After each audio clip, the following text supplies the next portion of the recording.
All right, I'm starting. Hello, my name is Eric, and today I'm gonna show you what I did in this AI Unit 1 project.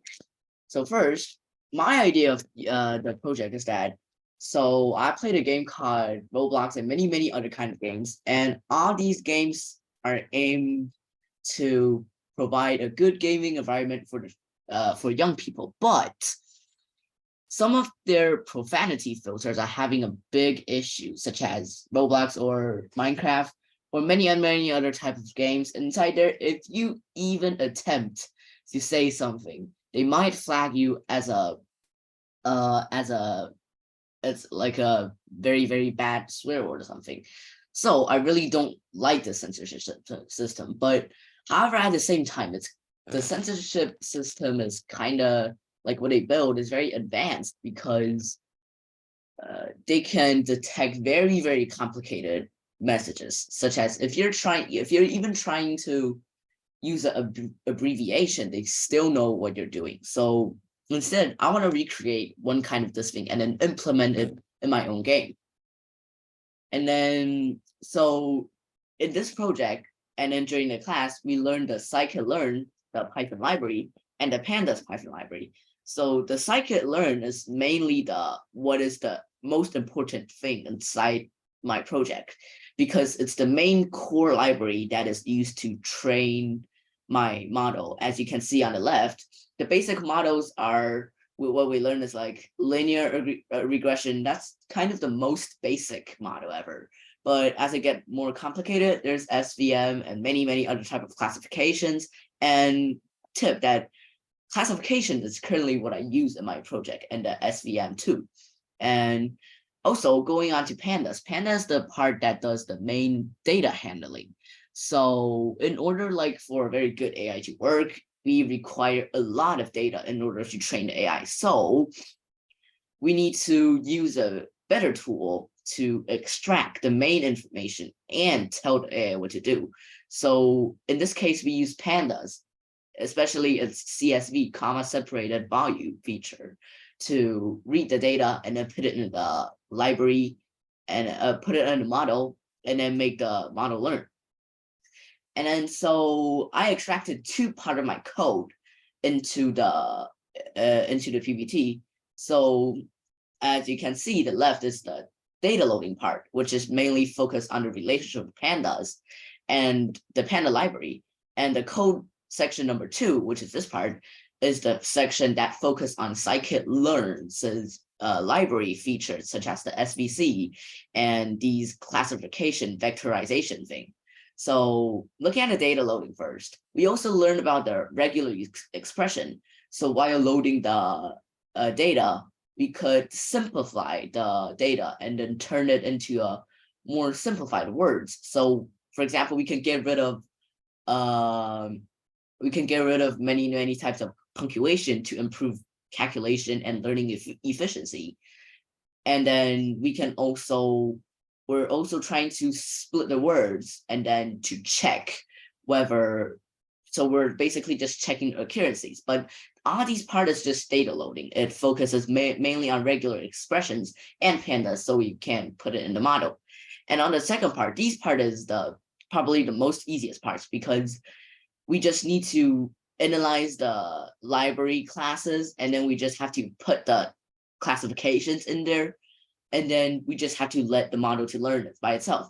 And at the end, we make an input and then make the model to predict an output. And then that's mainly how the code works.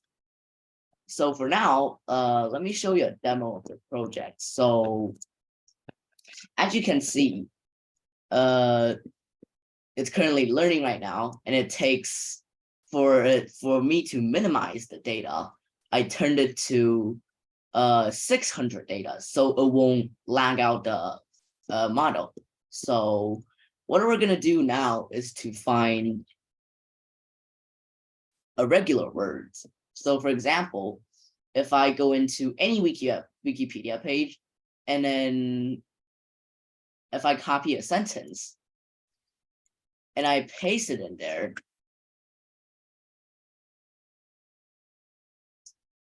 it will return the value. And if this value is 0, it means that it's not so likely as a toxic, like a toxic language.